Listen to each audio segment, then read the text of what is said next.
Olá, queridos irmãos em Cristo.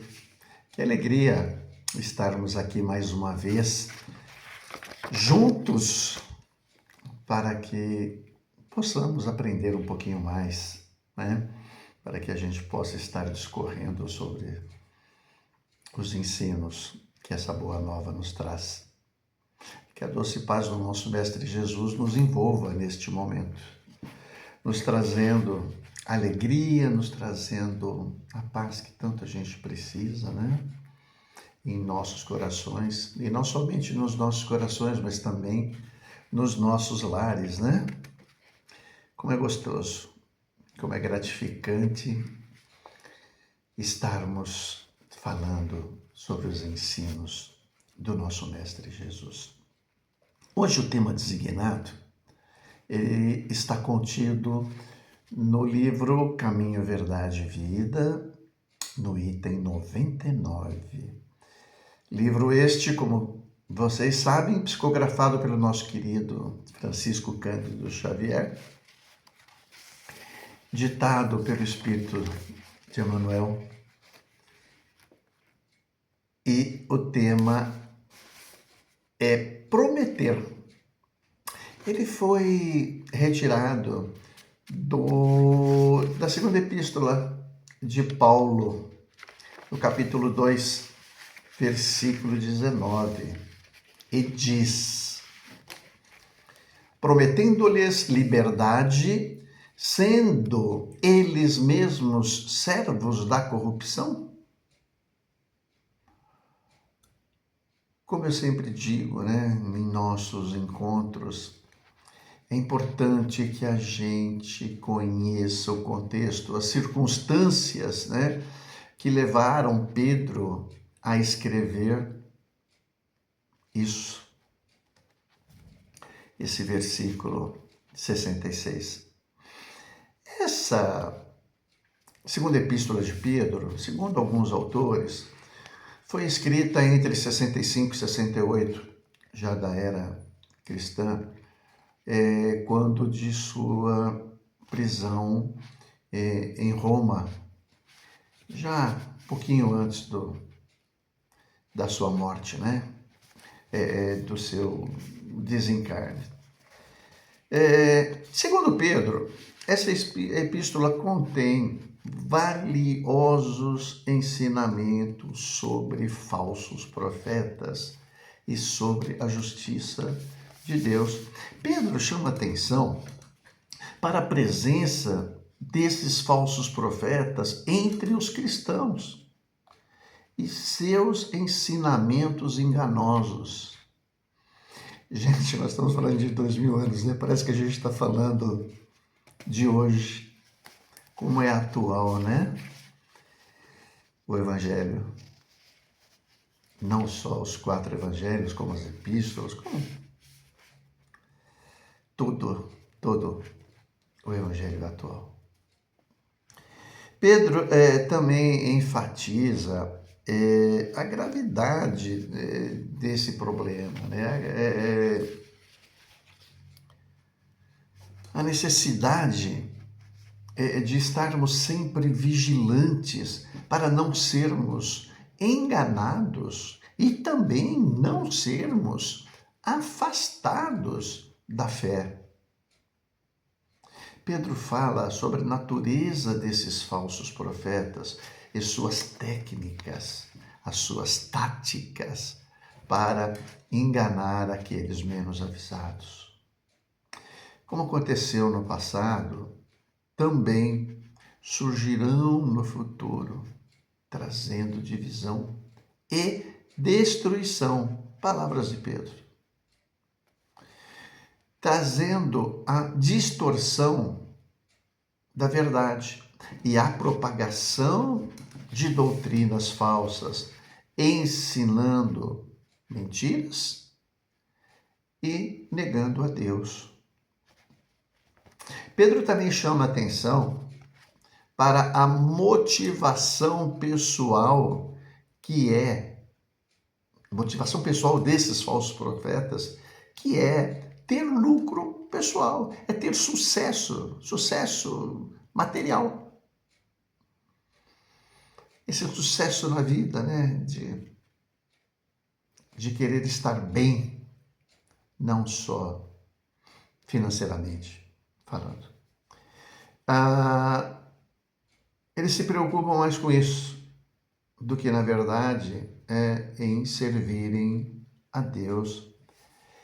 Esses falsos profetas usam estratégias astutas e sedutoras para atrair pessoas para o seu engano e distorcer a mensagem da verdade.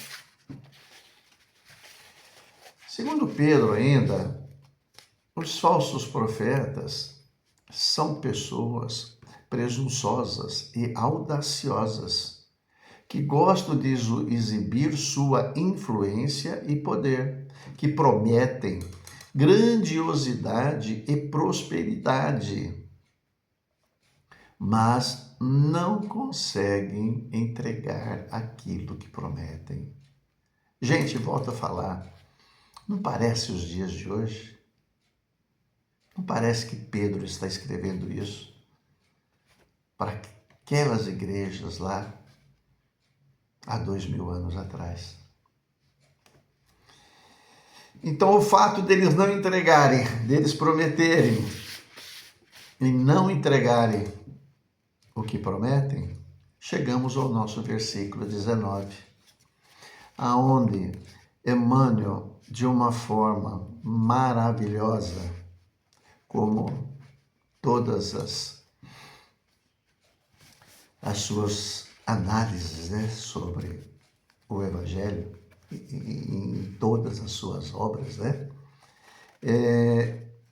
Emmanuel também nos adverte que é indispensável nós desconfiarmos de todas as propostas, de todas as promessas e de todas as facilidades sobre o mundo. Emmanuel ainda nos diz que em toda parte existem discípulos descuidados, que aceitam o logro dos aventureiros inconsequentes e que ainda não aprenderam a lição do trabalho próprio a que eles foram chamados. Queridos irmãos, temos que ter um maior cuidado em nossa vida com relação a aquelas pessoas, aqueles que fazem promessas maravilhosas. Como diz Pedro nesse versículo 19, prometendo-lhes liberdade, sendo eles mesmos servos da corrupção. Precisamos ter cuidado com esses falsos profetas da atualidade, que não vão cumprir, não vão entregar aquilo que estão fazendo, aquilo que estão prometendo. Emmanuel ainda nos diz que essas pessoas são vítimas da ambição, servos de propósitos inferiores, escravos de terríveis enganos. Como eles poderão realizar, como eles poderão dar para os outros a liberdade ou a elevação, se eles próprios se conservam tão distantes disso tudo? Nós não devemos acreditar em salvadores que não demonstrem ações que confirmem a salvação de si próprio. Promessas e promessas não cumpridas. É fácil, né? A gente falar. Como é fácil, né? Verbalizar. Como é difícil praticar tudo aquilo que a gente fala. Todos nós fomos criados para a gloriosa ascensão, para o crescimento. Mas tudo isso tem um preço. Não é fácil crescer. Não é fácil subir. Isso em toda a nossa vida, desde criancinha. Vocês já ouviram falar na dor do crescimento? Quando nascemos, bebês, começamos os nossos ossos a crescer, os nossos músculos a esticar. E nós temos aquilo que os médicos diagnosticam como doença do crescimento. Então, gente, como é difícil, né? A gente ascender, a gente subir, a gente crescer na escala evolutiva. Subir, sabe por que é difícil? Porque subir exige muito trabalho, exige paciência, exige perseverança. Essas condições são essenciais para o nosso progresso. Subir exige entrar pela porta estreita. Isso está lá em Mateus, capítulo 7, versículo 13 e 14. E diz Mateus, palavras de Jesus: entrem pela porta estreita, porque é larga a porta e espaçoso o caminho que levam à perdição. E são muitos os que entram por ela. Como é estreita a porta e apertado o caminho que levam para a vida, e são poucos os que as encontram.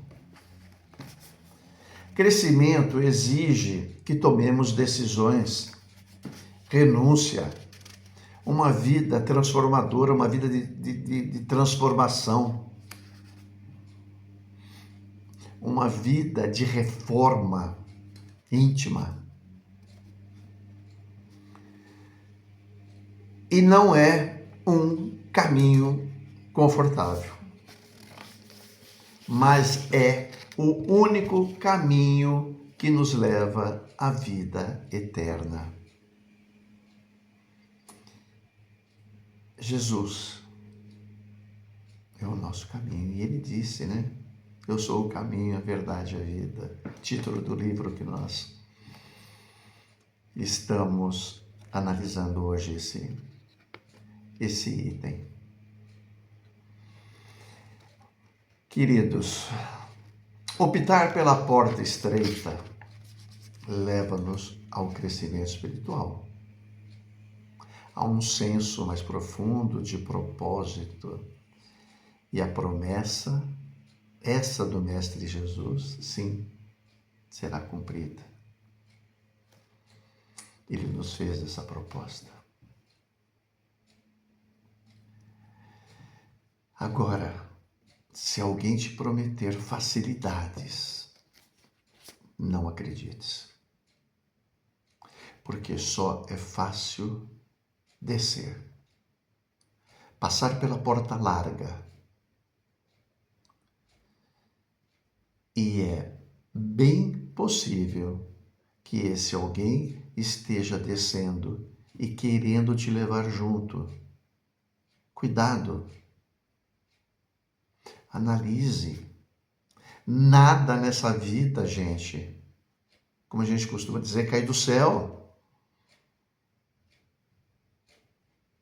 Desconfie de tudo, principalmente das facilidades.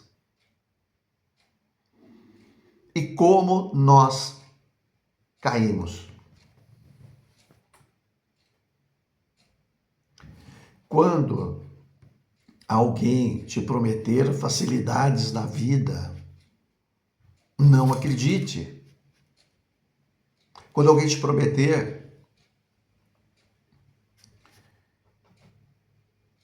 que é fácil a ascensão, não acredite. Porque só é fácil descer, como eu já disse. Passar pela porta larga, isso é fácil.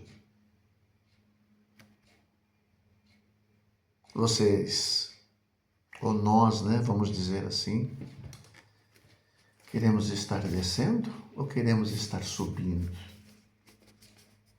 E agora, quando alguém te faz ver perspectivas consoladoras, te faz ver que através do teu suor,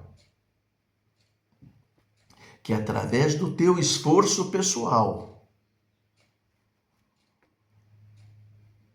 você irá crescer, aceite. Aceite com alegria, porque somente assim nós iremos crescer, através do nosso suor, do nosso esforço pessoal, da nossa reforma íntima, da nossa modificação interior. Como diz Kardec, Evangelho segundo o Espiritismo, reconhece-se o verdadeiro espírita pelo esforço que ele faz para vencer as suas más tendências, as suas más inclinações. Então, facilidades, cuidado. Suor, trabalho, esse sim. Porque aquele que entende que é através dos obstáculos, através das dificuldades, através das vicissitudes da vida, está o tesouro oculto. E dele se vale para o seu crescimento, seu enriquecimento da vida.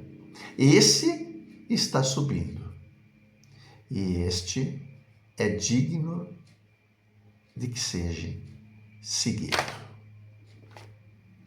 Que fique aí a reflexão. Que fique aí também, além de refletirmos sobre como estamos conduzindo a nossa vida, em quem que nós estamos acreditando, não nos esquecemos que Jesus é o único caminho. Não nos esqueçamos, como eu falei, que Ele é a verdade,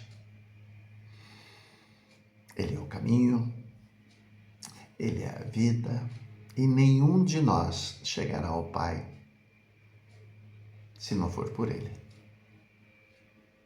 Muita paz a todos, que Jesus continue sendo sempre essa luz a iluminar os nossos caminhos.